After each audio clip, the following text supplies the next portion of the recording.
प्रिय छात्रों, आज हम कक्षा 12 हिंदी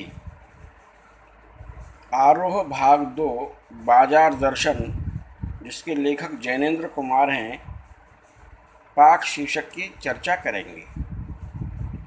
इस पाठ में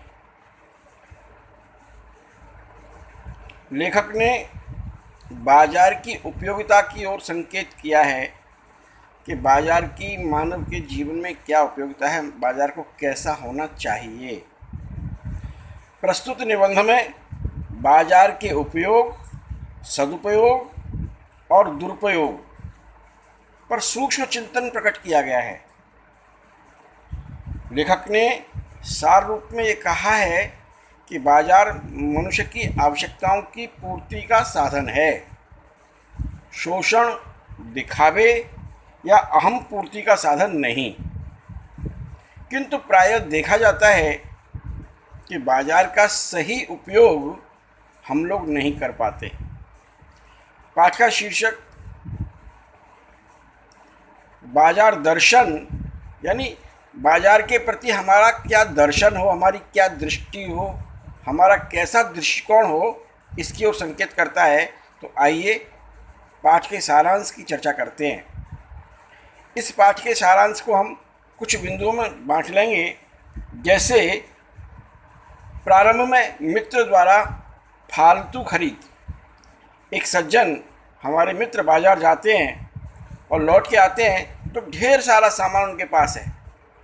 पूछने पर वो सारा दोष अपनी श्रीमती के ऊपर रख देते हैं। बताते हैं कि उनका पास में अगर और पैसा होता, अगर उनके पर्स में और पैसा होता तो और सामान खरीद लाते, यानी ये खाली हो गया, बस टिकट के पैसे ही बचे हैं, वो भी शायद नहीं बचे पूरे। तो ऐसा, यानी पैसे की गर्मी, ऐसे कुछ लोग होते हैं जो अपने पैसे का दुरुपयोग करते हैं, अनाप शनाप चीज़ें खरीदते हैं। एक दूसरा मित्र बाजार जाता है, सुबह से जाता है, दोपहर ढले लौट के आता है, बिल्कुल खाली आता है। भाई, तुम बाजार गए थे, तुम कुछ क्यों खरीद के नहीं लाए? क्या लाता और क्या छोड़ देता? वहाँ इतना सामान था कि सब कुछ लेने को मन करता था और सब कुछ मैं खरीद नहीं पा रहा था। तो मैं कुछ छोड़ ना सकूं, मैं कुछ नहीं छोड़ पा रहा था, इसीलिए मैं कुछ भी नहीं खरीद पाया। यानी मन का अभाव, मन का खालीपन यहाँ दिखाया गया है। वास्तव में बाजार जाते समय हमारे पास जो पैसे का पावर है, मनी पावर, इस मनी पावर का प्रदर्शन लोग करते हैं। लोग बंगला, कोठी, गाड़ी इकट्ठा करते हैं। कुछ लोग ये दिखावे का है, कुछ लोग पैसे को इकट्ठा करके रखते हैं। अब बैंक बैलेंस तो कोई देखने वाला नहीं है, लेकिन अगर आपके पास गाड़ी है, आपके पास बढ़िया कोठी है, शानदार बंगला है, तो दूर से ही बिना दिखाई देगा सबको ये कितने बड़े आदमी, कितने पैसे वाले आदमी हैं। यानी जिससे उनके अहम को संतुष्टि मिलती है। तो ये एक पैसे की गर्मी, पैसे की ऊर्जा, पैसे की पावर दिखाने का साधन है। बाजार में एक विशेष प्रकार का आकर्षण होता है और ये आकर्षण भी फालतू खरीद का एक कारण है।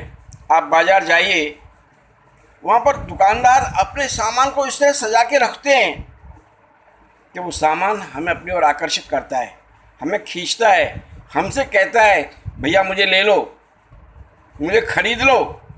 और बेचारा जिसका मन भरा नहीं है, जिसके मन में अभाव है, जिसके मन में खालीपन है, वो उसके जाल में फंस जाता है और खरीद लेता है।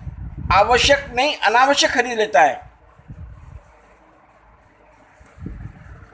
बाजार का जादू एक रूप का जादू है और यह तभी असर कर पाता है जब मन खाली होता है। जैसे गर्मी के दिनों में जब लू लग रही होती है और अगर पेट में पानी नहीं है, पेट में पानी की कमी है, तो लू जल्दी असर करती है। किंतु जब हम पानी पी करके जाते हैं, पेट भरा हुआ होता है, तो फिर लू का असर नहीं होता। वैसे ही जब बाजार जाते हैं तो हमें क्या खरीदना है ये हमारे पास पहले से तय होता है तो बाज़ार का जादू असर नहीं करता।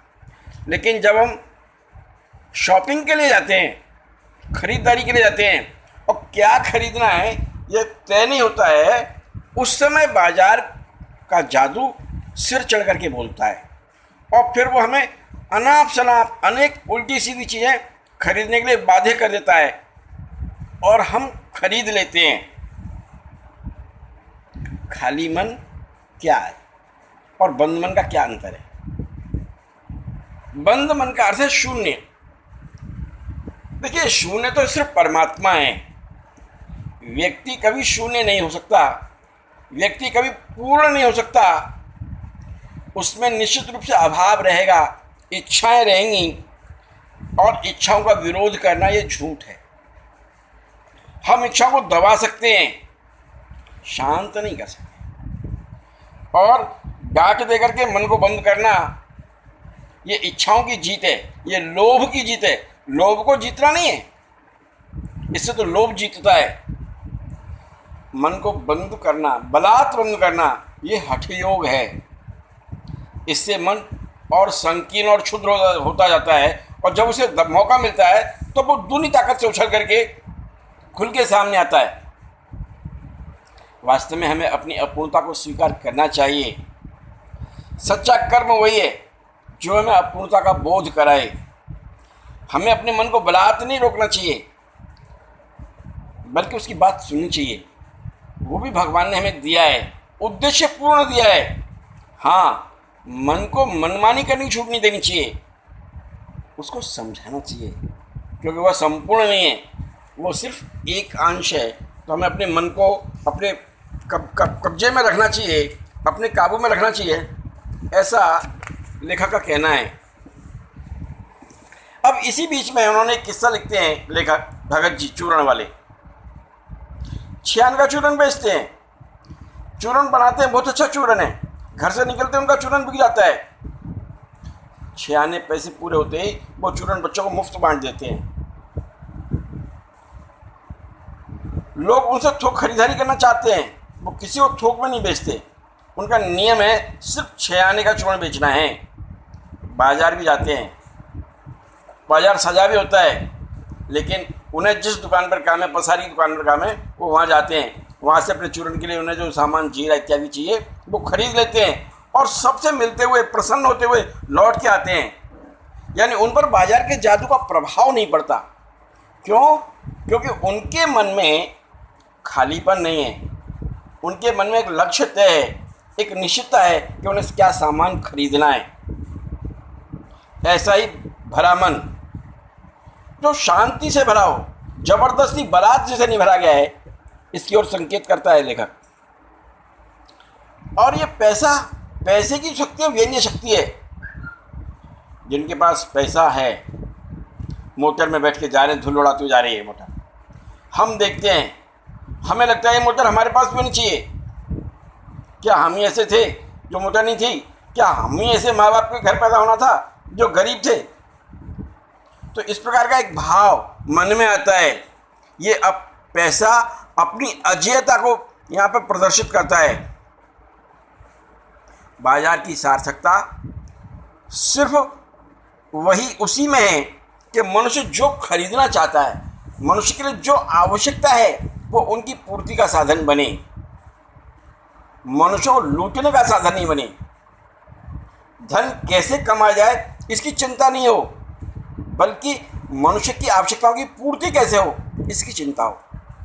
जब हम एक दूसरे काम आते हैं, बाजार मनुष्य के काम आता है, मनुष्य बाजार के काम आता है, तब बाजार की सार्थकता है।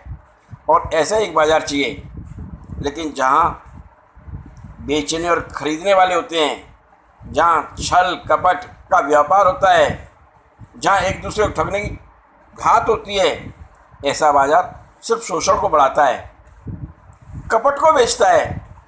ऐसा बाजार मानवता के लिए विडंबना है। ऐसा बाजार मनुष्य का शोषण करता है, पोषण नहीं करता। ऐसा शास्त्र, अर्थशास्त्र अनीति शास्त्र है, मायावी शास्त्र है, और ऐसे शास्त्र की समाज जीवन में कोई उपयोगिता नहीं है। ऐसा कहकर के लेखक ने अपनी बात संपूर्ण करता है।